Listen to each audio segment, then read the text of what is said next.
Bienvenidos a Entrevista 930 aquí en Radio Montecarlo. Hoy para recibir a un joven dirigente del Partido Nacional, fue presidente de la Juventud Nacionalista, Gonzalo Baroni. ¿Cómo le va? Buenos días, gracias por venir. Buenos días, gracias por la invitación. Y ustedes dirán, ¿por qué estamos recibiendo a un joven dirigente del Partido Nacional? ¿Para hablar de qué?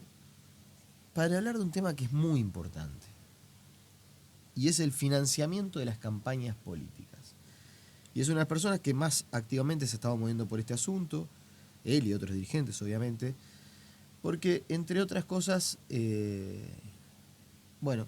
una campaña que está marcada porque ya desde el arranque de las internas, y ustedes lo van a ver a partir de mañana sábado, empiezan las publicidades, o sea, se retira la veda para recibir las publicidades electorales, y hay, o por lo menos está previsto, un fuerte desembarco en materia publicitaria, y un gasto muy importante que se va a desarrollar en esta campaña, insisto, cuando recién estamos en las elecciones internas. ¿Es un tema que preocupa el financiamiento? ¿Nos debería preocupar como sociedad? Y bueno, justamente, Nicolás, como ahora lo nombrabas, entramos en un círculo vicioso, ¿no? Porque la gente, o gran parte de la gente se va a molestar porque va a estar atomizada por mensajes constantes. En la calle ya están todos en la vuelta, pero en televisión, en radio, en cada uno de los lugares, porque se levanta la veda, pero sin embargo, si uno no transmite ningún mensaje, o por lo menos no está en esa receta o en esos ingredientes de la campaña política, queda fuera del discurso político. Entonces, ¿por qué planteamos esto y por qué justamente el microfinanciamiento para nosotros es algo interesante y algo que podría cambiar la forma de ver la política? Es porque permite el acceso a más gente a proponer sus ideas y que más gente los puede llegar a votar y conocer. Yo quiero, más allá de las propuestas que ustedes están realizando, quiero hablar de lo general. Bien. A ver, las campañas en radio y en televisión siempre existieron. Creo que permiten realmente a mucha gente llegar a los distintos candidatos, llegar al público, sobre todo el público masivo. Las pintadas, los carteles es algo habitual. Quizás la diferencia se está viendo ahora en que se arrancó antes y en otro tipo de publicidad no tradicional u otro tipo de desembarco en dinero que antes no era tan, por lo menos no estaba tan expuesto, esto de la posibilidad de montar aparatos políticos que de alguna manera suplanten la militancia por militantes pagos. Ese me parece que es el gran tono de la campaña, ¿no? Centrar la campaña electoral solamente en lo que es la publicidad en radio y en televisión me parece que es mirar por el agujero de la puerta, porque eso existió y seguramente va a existir. El tema es todo lo otro, a lo que no estábamos previsto, que 2-3 meses antes empezaran a hacerse ciertas maniobras para cumplir de manera poco firme con la ley electoral que impide hacer campaña hasta mañana sábado. En realidad, sí, ahora lo que existe es una mayor profesionalización de la política y existe también como lo que se llama un enfriamiento de lo que es la militancia. El otro día yo estaba hablando con compañeros de diversas listas políticas que dicen los clubes políticos no está concurriendo la gente, los grandes actos no son los actos que eran antes y el comité de barrio, el que iba todo el mundo los fines de semana a conversar, a charlar, a intercambiar ideas, se está dando por el Facebook, por el Twitter, por los distintos medios, por los grupos de WhatsApp.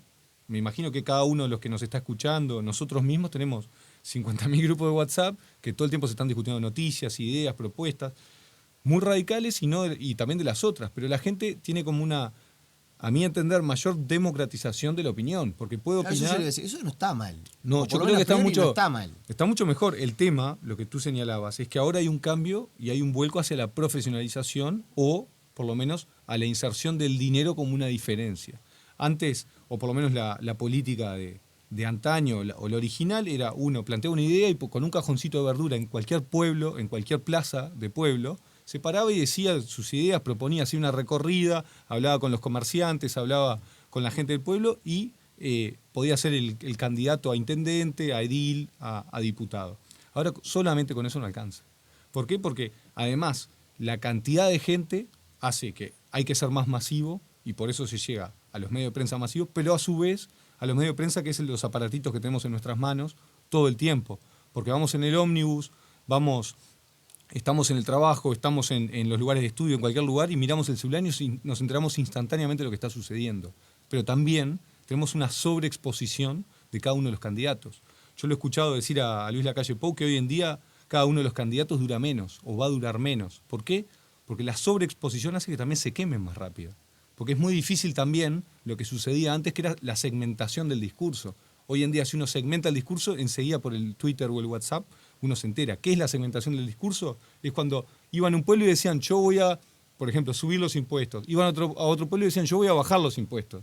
Eso hoy en día con el Facebook Live, con la instantaneidad de los mensajes, ya eso no puede pasar. Ahora, para que la gente sepa y entienda, ¿ustedes tienen dimensionado más o menos cuánto sale una campaña? Bueno, justamente hoy en día una de las principales barreras de acceso a nuevos grupos políticos y a la tan mentada renovación que quiere mucha gente o que plantea mucha gente pasa por el dinero. Depende también si... Yo sé que hay muchos oyentes del interior y también de grandes ciudades, pero en las grandes ciudades hay un tema de barrera inmensamente prohibitivo. Cualquier lista de Montevideo, si tiene que agarrar y estar en la cancha y empezar a discutir, estamos hablando de poner carteles en la vía pública, poner algunos pasacalles, salir en medios de prensa, y menos de 50, 60 mil dólares no puede andar. Si no, se pierde un poco y tiene que hacer demasiado trabajo artesanal, con lo que conlleva el trabajo artesanal, que puede salir bien o puede salir mal. Después tenemos otros candidatos que han planteado y han tenido un desembarco desde hace mucho tiempo, como decías al principio, Nicolás, de dinero y otro tipo de profesionalización, que tienen edificios enteros con gente llamando, recabando base de datos, recorriendo, y no con lo que sucedía antes, que se juntaban en los clubes políticos a pintar chapas, a pintar pasacalles, a hablar listas, sino que ahora hay gente que está con un sueldo, que está bien remunerada aparte y que está bien formada y capacitada para captar el mensaje y también para adaptar su mensaje. Y ahí me parece que es la discusión que tenemos que tener. Ese aparato montado. Ahí vamos a lo que yo mencionaba, ¿no? Acá el tema de la publicidad en radio, televisión, diario, en lo que se le ocurra, hasta incluso uno diría las plataformas online, las páginas web, y bueno, es parte de lo que más o menos se hacía siempre. Lo que usted está mencionando me parece que ahí está el meollo de la cuestión. Acá estamos enfrentando una campaña donde por primera vez se ve gente que monta un búnker de campaña con call center, líneas telefónicas, gente que está trabajando, pero lo que está haciendo es llamando. No hay 3, 4 personas que van a un barrio a repartir listas, a hablar porque son militantes. Como siempre se hizo. Claro. Y como hacemos mucho todavía. Ese es el dato distintivo de esta campaña. Sí, y eso plantea una situación de inequidad. Eso es lo que ustedes están diciendo. Sí, ya de hecho la sabía, porque hoy en día lo que nos rige es una ley de financiamiento de partidos políticos, por la cual por cada voto que todos o cada uno de las listas va a recibir un dinero de fondos públicos. Ese dinero de fondos públicos no es suficiente para sustentar una campaña política. Por ejemplo, en estas elecciones internas, por cada voto, cada lista recibida, cada lista votada va a recibir $1.50, de los cuales 0.50, o sea, un tercio va directamente para el candidato. La lista o la gente que integró esa lista no lo recibe. Va a recibir ese dólar. Ese dólar estamos hablando de 33, 34, 35 pesos. Esa plata, vamos a suponer, no sé, una lista de cualquier pago chico, va a andar en los 1.000 votos, 500 votos, 600, 1.000 votos, estamos hablando de $1.000. $1.000, para ponerlo en números, bien fácil. $1.000, un cartel carretero, de esos que están en cualquier cosa de la vuelta, ya te sale 3 veces o 4 veces más que eso. Una publicidad de Facebook constante, todos los días, para esa región. Pero la gente sabe lo que está pensando del otro lado. No hay dinero para escuelas, para hospitales, no sé, estamos en un déficit fiscal del 4,5%. Y hablar de incrementar lo que se le paga por voto a los partidos políticos, también es verdad que los partidos políticos tienen su manera de recibir ingresos. Porque los diputados y senadores cobran dineros que no son de un trabajador normal, porque tienen personal de cargo de confianza. También está el tema de los aportes que debe hacer cada uno de los que son diputados, legisladores, secretarios, ministros, yo qué sé. Pero ahí... No siempre pedir que se pague más dinero por un voto. No, yo estoy de acuerdo. No estaría tan de acuerdo que les pagan tan bien a esos legisladores con el costo que conlleva llegar a ese cargo por todo este tema de campaña política. Yo creo que si hoy en día tienen salarios por encima de la media, también es porque conlleva un gasto enorme llegar a una banca de diputados. Y lo que tú decís, tienen esos 5 años el salario. Y los que no llegaron, y los que realmente proponen o quieren algo nuevo y quieren plantearse, quieren renovar o quieren llegar, ¿tienen que esperar a que se muera el que ya está? ¿Tienen que esperar a que se jubile? ¿Cómo permitimos el nuevo ingreso? Hoy en día yo no estoy hablando de que se aumenten ampliamente los fondos públicos. Lo que estamos hablando es que se redistribuyan mejor. Hoy en día, con el dólar 50, es solamente para las elecciones una única vez. Lo de los 5 años que tú planteas muy bien, es para los que ya ocupan cargo. Para los que ya ocuparon cargo y tuvieron 5 años para juntar. ¿Y qué pasa a los que recién están ingresando?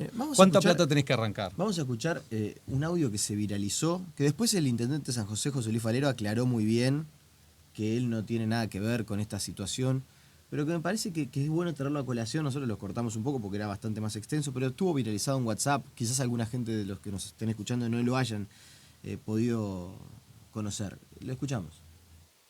Te voy a llevar los papeles que tenés que firmar, ¿tá? Y vamos a pensar en un candidato a diputado. A ver, fíjate a alguien que tenga plata, que ponga 300 lucas de frente y que quiera ser diputado. Los votos los cobra todo. Pone que Caneloni, el tipo puede sacar con 17 agrupaciones que lo apoyamos y puede sacar, no sé, pero capaz que saca 20.000 votos. A $10 el voto que pagan son $200.000. Y después tiene 5 años, que 5 años por 12 meses son 60 meses. A 15 lucas saca la cuenta, 900 lucas. El tipo hace un palo 100 y pone 300, el bruto negocio. Ninguna guita colocada a 300 lucas le da un palo 100 en 5 años. ¿Te das cuenta? Y es diputado, tiene inmunidad parlamentaria, tiene fueros, nadie lo puede tocar. Al que nos está escuchando y va manejando, le pido por favor que se lo tome con calma. Esto es un audio que se viralizó en WhatsApp. Insisto con la información, no es el intendente de San José, José Luis Falero, que tuvo que salir a aclarar, porque la verdad que el tono de voz es parecido. Pareció, pero no es. Y se había viralizado en esto de esta época que estamos, ya es una especie de era de la fake news. Se había viralizado a través de WhatsApp que era el intendente de San José, José Luis Falero. No es el intendente de Falero, pero sí, por la información que yo tengo, es un dirigente que trabajó en el departamento de Canelones, o trabaja en el Partido Nacional, que adhiere a uno de los precandidatos. Y la verdad, usted plantea un escenario y lo que se está diciendo acá es otro, completamente distinto. Le dice, poné 300 lucas que sacás un palo 100 en 5 años. Eso, yo no sé qué cuentas hizo. Realmente la gente que trabaja en política sabe que no da dinero trabajar en política. Cualquier diputado lo que está ganando es justamente si realmente paga las partidas de secretaría para sus secretarios, para sus asesores y va a trabajar como corresponde, que también me consta que muchos no están trabajando como deberían. Ese dinero no es suficiente para hacer una campaña política. Estamos hablando de las pautas publicitarias, estamos hablando de Facebook y demás. No es suficiente para hacer una campaña política. ¿Por qué? Porque contraen préstamos. Sí, primero que se contraen préstamos, los préstamos famosos del BROU, que se permiten para campañas políticas. Lo están pagando 5 años, porque les prestan para que durante 5 años los devuelvan. Y esos son préstamos que les retienen 30% del sueldo, 35%, 40% del sueldo, más lo que tienen que pagar por cada una de las recorridas. Siempre estamos hablando, Nicolás, de cada una de las personas que trabaja. Pues como en todos lados. Es como cuando uno va a una oficina pública o va a cualquier trabajo y te demora en atender o no está trabajando o pasa enfermo. Acá hay mucha gente que no está trabajando. Y eso es verdad. Lo hemos visto en cargos de gobierno, lo hemos visto en la oposición, en cargos legislativos. Eso lamentablemente va a tener que cambiar. Entonces, no podemos permitir que suceda lo que dice esa persona, que realmente no sé quién es, y tampoco no me he informado mucho porque realmente lo tomé como una fake news o una noticia falsa, pero eso no va al asunto. Si alguien realmente está dedicándose a hacer eso y va a convencer 17 agrupaciones, para ponerle al oyente, 17 agrupaciones, estamos hablando de que por lo menos se están manejando unas 500 a 600 personas en movilización. ¿Cómo haces para mentirle a 600 personas a un tipo que viene de la galera, de arriba, y dice, bueno, voy a ser candidato, y durante 5 años hace la plancha? El discurso que está dando es políticamente incorrecto, ¿no? Pero siempre hay que decir lo que la gente quiere. No, pero la gente dice del otro lado, usted tiene no sé, la partida de prensa. Sí. ¿Gastan de verdad lo que reciben? Yo creo que no, por eso hay muchos diputados que le están devolviendo. Igual tampoco me quiero poner en la posición de defender un sistema político que ahí tiene muchas carencias. Primero porque yo no estoy dentro del sistema político y no cobro ningún sueldo al respecto. Yo soy un simple militante. Nunca he ocupado un cargo político electivo. Bueno, fue presidente de la Juventud del Partido Nacional. Totalmente honorario. No, eso ni que hablar, digo, pero... Sí, pero Yo lo que defiendo sí es la democracia. Defiendo que haya nueva gente, que haya renovaciones y que este tipo de cosas que muy bien pasaban en el audio no sucedan y no vuelvan a suceder si están sucediendo. O sea, realmente es una Usted vergüenza. lo que dice es, eso. para un laburante es imposible llegar a ser diputado. Es prácticamente imposible, salvo que haga una carrera dentro de una gran agrupación o una agrupación política con mucho tiempo y sea financiado por una estructura más grande política. Pero si hoy en día Nicolás Núñez quiere salir a la calle y decir, sin ninguna exposición, y decir, tengo una muy buena idea, vas a tener que endeudarte bastante. Bastante, estamos hablando de que si sos un simple laburante, ningún banco te va a prestar ese dinero, porque son promesas. O sea, no, mirá que yo voy a ser diputado y voy a tener tanto dinero. Mentira, mentira, ningún banco te va a prestar ese dinero. En ninguna situación, yo creo que ningún privado te va a dar a cuenta de que capaz algo diputado, que capaz algo por el estilo. Entonces lo que termina sucediendo es que las renovaciones se dan en estructuras políticas grandes, sucede en el Frente Amplio, sucede en el Partido Nacional, sucede en el Partido Colorado, son estructuras políticas grandes que llevan mucho tiempo, que tienen bancadas de legisladores grandes o cargos políticos grandes y permiten ingresar 1 o 2 personas nuevas por periodo que vienen hace mucho tiempo o no, pero que tiene el beneplácito de la gente que ya está ocupando lugares y terminan llegando. Lo que sucede con gente que quiere arrancar totalmente libre de grandes estructuras y quiere crear su propia estructura es una cuesta arriba prácticamente imposible. Y eso afecta a la calidad democrática. Muchísimo. ¿Por qué? ¿Cómo renovamos? Yo le preguntaría a los oyentes, ¿cómo renovamos? No, planteen ideas. ¿Cuántas veces hemos escuchado, no, pero este loco es muy joven, o esta mujer no sabe lo que está diciendo, o quién es el que está hablando? Ahora, usted que fue presidente, insisto, de la Juventud del Partido Nacional, que es de alguna manera dirigente, porque integra un sector político, ¿no cree que antes de plantear estos asuntos a la sociedad hay que hacer un mea culpa? ¿No debió haber, por ejemplo, el Partido Nacional tener otros resortes internos para evitar que alguien que de repente no votó en Uruguay, que hasta hace unos meses no era ni siquiera socio, no sé cómo es la categoría, adherente Adherente. Del Partido Nacional, hoy sea precandidato e incluso, por ejemplo, tenga, según muchas encuestas, hasta posibilidad de ganar? Es decir, está todo bárbaro lo que estamos diciendo de denuncia del sistema, pero ¿qué hizo internamente el Partido Nacional para no permitir esta situación? Primero, no hay ninguna encuesta que muestre que ese candidato vaya a ganar. Segundo, Bueno, no hay algunas que si uno las toma con el margen de error le da hasta un posible empate técnico. Sí, con margen de errores de 7-8%. Pero sin entrar en eso, tampoco hay ninguna encuesta que esté marcando que las nuevas candidaturas hayan ampliado el caudal de votantes del Partido Nacional o de cualquiera de los otros partidos. Por lo tanto, estas nuevas candidaturas no han generado votos de afuera, como se plantea desde algunos lugares. Yo lo que digo es que hay un problema dentro del partido, o hubo un problema dentro del partido, porque hay una reacción ahora, de que se deberían haber tenido otras condiciones. Pero ahora que esta nueva candidatura cumple todas las condiciones y lo está haciendo dentro de las leyes, y dentro de las condiciones del partido y dentro de las leyes, salvo que algunas jueguen la línea, como sucedió con la veda electoral y con alguna publicidad, dentro del Partido Nacional cumplió las normativas para ser precandidato a la presidencia de la República. Dentro de eso, bueno, ahora hay que ganarle con votos. Obviamente todo el resto vamos a tener menos dinero, todo el resto vamos a tener menos estructura y lo peor de todo, menos exposición pública. Porque todos los medios de prensa también van directamente a buscarlo a él, o al nuevo candido o a la Eso persona. no sé si están así, porque yo, por ejemplo, no he conversado con él. De hecho, no está dando muchas entrevistas en el ámbito local, así que desde ese punto de vista no es un tema de exposición. Pero tiene una exposición y mucha gente está hablando. Si fuera por la exposición, usted no estaría acá. Entonces, no, bueno. Si detrás del dinero estuviera la exposición, no hay una regla proporcional, insisto, ahí depende mucho del interés que genera la persona, de si él quiere o no quiere ir. Yo qué sé, a mí el tema del dinero para quién entrevisto no me... No, en particular, no me mueve bueno, un puede pasar pelo. en este programa. Lo que está sucediendo, sí, que en muchos medios de prensa ha tenido una sobreexposición. Una persona X que viene con su principal chapa, que es supuestamente exitoso en negocios, termina siendo o entrevistado o nombrado. Porque muchas veces tú no lo podés entrevistar de pronto, sí, pero en las noticias, en medios de prensa escritos, radiales y televisivos, No, pero yo no lo entrevisto lateralmente... porque él no aceptó todavía que yo lo entrevistara, ¿no? Por Bueno, otra es cosa. probable, como ha negado varias entrevistas porque no ha quedado muy bien parado. Sí, no Sin sé. embargo, la gente dice, no, qué bueno porque viene alguien fuera del sistema. Me parece bien, me parece que igual el tema del financiamiento no es para hablar en particular de este candidato, Yo creo que el financiamiento, así como está sucediendo esto, hay que anticiparse. Las leyes se cambian porque algo funciona mal o porque se prevé que va a funcionar mal. En este momento el financiamiento no está permitiendo la renovación y por lo tanto hay que prever un cambio. Hace poco se intentó cambiar una ley de financiamiento de partidos políticos. El Frente Amplio lo propuso después de 15 años de estar en el gobierno con mayorías parlamentarias. Ni siquiera consiguió que todos sus legisladores la apoyaran. Sí, lo dijo Topolansky acá. Ni siquiera consiguió que que la todos sus oposición se queja y no... Pero no consiguió ni siquiera juntar los 50 votos. Pero ni en el primer periodo, ni en el segundo periodo, ni en el tercer periodo.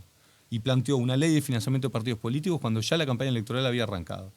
Una irresponsabilidad de manejo de tiempos muy claro. Cuando ya claramente hay gente que está manejando una estructura política desde el gobierno y que no es lo mismo. También hay una inequidad en el financiamiento, Nicolás, que es a la hora de negociar precios en las pautas publicitarias. No es lo mismo haber sido presidente o presidenta de un ente público y agarrar, ir a negociar precios en vía pública, ir a negociar precios en los medios de prensa y demás, que caiga un Gonzalo Baroni como yo, que nadie lo conoce, y que diga, hola, quiero pautar acá, yo caigo al precio de lista. Esa señora seguramente no caiga a precio de lista. Quiero hablar también ya que estamos hablando de la renovación, usted había estado insistiendo en algún momento con el tema de la edad de votación. Es algo que tampoco le recoge nadie el guante. Y no, hay mucha gente que no. Yo creo que hoy en día, con la formación y la exposición que tiene la juventud del país, deberíamos bajarlo a 16 años probablemente para votar. Eso sería más interesante, primero, porque más gente debe participar en la democracia, y segundo, porque hoy en día nuestros jóvenes están mucho más preparados de lo que estaban antes. A diferencia de lo que dicen, los jóvenes no se interesan. Si uno recorre las redes sociales, ve muchos jóvenes involucrados en causas puntuales y en causas en general. Tenemos juventudes políticas muy fuertes, tenemos movimientos sociales muy fuertes y vemos jóvenes por todos lados involucrados. Hace poco tiempo estuve en la marcha del silencio. Había una enorme cantidad de jóvenes, gente que no vivió esa época, pero que se siente parte de buscar verdad y justicia. Entonces, estamos hablando de gente joven que está participando constantemente. ¿Por qué no abrimos un poco más la cancha y permitimos que gente más joven participe? Aparte, la Constitución hoy en día también limita la edad para integrar determinados cargos, para ser diputado, para ser senador, para ser presidente, ministro y demás. ¿Por qué? Es más, este nuevo candidato en las elecciones pasadas no cumplía las condiciones para ser precandidato. De Sartori. Sí, no cumplía las condiciones. Y es más, lo dicen en una entrevista, creo, lo comenta alguien en uno de los programas de televisión. O sea, estamos hablando de que ahora todo el mundo lo ve como muy satisfactorio, o mucha gente lo ve como muy satisfactorio, y sin embargo, no cumplía hasta 5 años atrás, no cumplía las condiciones, y ya manejaban millones y millones de dólares en determinadas financieras y cosas del mundo. Estamos hablando que las edades están bajando. Tenemos ministros en Europa que tienen 30 años. Primeros ministros que tienen 30 años. Tuvimos ministros. Hace poco yo conocí la ex ministra de Juventud de Paraguay, 32 años. Acá estamos hablando de que los ministros tienen más de 70 años. Recién hace poco bajaron algunos y cambiaron algunos. Todos los ministros siempre tuvieron más de 70 años. No, y es verdad también que muchas veces se dice la renovación y son personas de 50 años. Eso se está discutiendo ahora en la campaña, ¿no? Se consideran jóvenes y tienen 50, 52, 54 años, que no digo que no sean...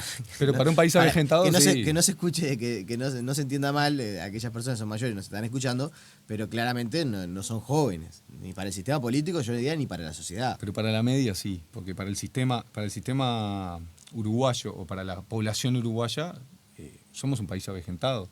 Que eso sucede también por los indicadores de desarrollo en algunos aspectos que tenemos, o sea... Pero, de todas maneras, está comprobado que la renovación hace bien en general, trae nuevas ideas. También mucha gente, tú planteabas, ¿por qué el sistema político no ha cambiado determinadas prácticas o determinadas cosas? Yo conozco muchísimos legisladores de mi partido y de otros legisladores y de otros partidos que hace por lo menos 3, 4, 5 y 6 periodos que están ocupando bancas. Ministros que estuvieron todo el tiempo ocupando cargos. ¿Cambiar? Podría ser una buena propuesta de determinadas reelecciones y ya está, o por lo menos unas renovaciones parciales, como sucede en muchas partes del mundo.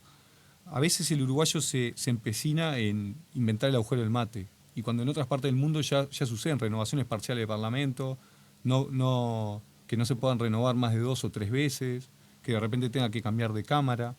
O sea, si no pasaste a ser senador después de estar 2, 3 periodos, y bueno, capaz que no, o plantearlo de determinadas maneras. pero volviendo al tema, también hay un tema Ahora, de lo que yo veo que financiamiento. usted No se cree renueva. que hay un tema de que el sistema no toma medidas para renovarse, entre otras cosas, por un tema de estatus, de status quo. De decir, Status quo. nos mantenemos en esta, estamos en la cómoda, No sé si seguimos estamos en la 5 cómoda. añitos más acá. No sé si estamos en la cómoda, pero que se repiten muchísimos años, sí. A ver, el Frente Amplio ganó en el 2004. Un gran caudal de votos era juvenil. Todos los ministros, la gran mayoría habían votado antes del periodo de la dictadura. La gran mayoría. O sea, estamos hablando que en el 71 la mayoría estaban habilitados a votar. Sí, bueno, eso igual. Bueno, pero estamos hablando que Era la primera ganó que en el llegaba al gobierno, 2004. eran cabeza de lista, eran personas. Era el primer ¿Y en gobierno. el del Frente 2009 qué Amplio. pasó? Que fue el segundo gobierno. yo no lo voy a defender, digo. Pero en realidad, o sea, no hay una renovación ni de parte del Frente Amplio ni de parte del resto del sistema político. Lo que sí también impide, yo como miembro de la oposición, impide un crecimiento mayor porque ¿dónde se colocan figuras renovadoras para gestionar o para plantear otras cosas? Porque, por ejemplo, si uno está en el gobierno, está en el ministerio, tiene varias direcciones para ir poniendo gente formada, con otra impronta, con otras ideas, y de pronto esa persona hace una buena gestión y puede ser una persona que lidere un proceso y una nueva candidatura a algo. Estando en la oposición, O sea, son ¿usted le solamente gustó las lo que- bancas. ¿Le gustó lo que hizo Daniel Martínez, que dejó a Di Candia de intendente con 30 Me parece muy, muy razonable. Así como no me parece bien lo que hizo Goyeneche, que no quiso renunciar a su cargo cuando ella asumió ser suplente del intendente. ¿Para qué uno es suplente del intendente? Para asumir cuando el intendente no está. Sin embargo, ella prefirió hacer campaña. Sin embargo, Cristian Di Candia dijo, bueno, vamos. Y ya planteó algunas cosas. En el acuerdo o en el desacuerdo es una persona con una visión joven, una visión renovadora, y yo siempre voy a preferir defender esas causas. Gonzalo Baroni, le agradecemos su presencia aquí en Entrevista 930. Bueno, muchas gracias y bueno, estoy a las órdenes, Nicolás. Con ustedes nos reencontramos el próximo lunes en una nueva entrega de Entrevista 930 aquí en Radio Monte Carlo. Que pasen bien, chau, chau.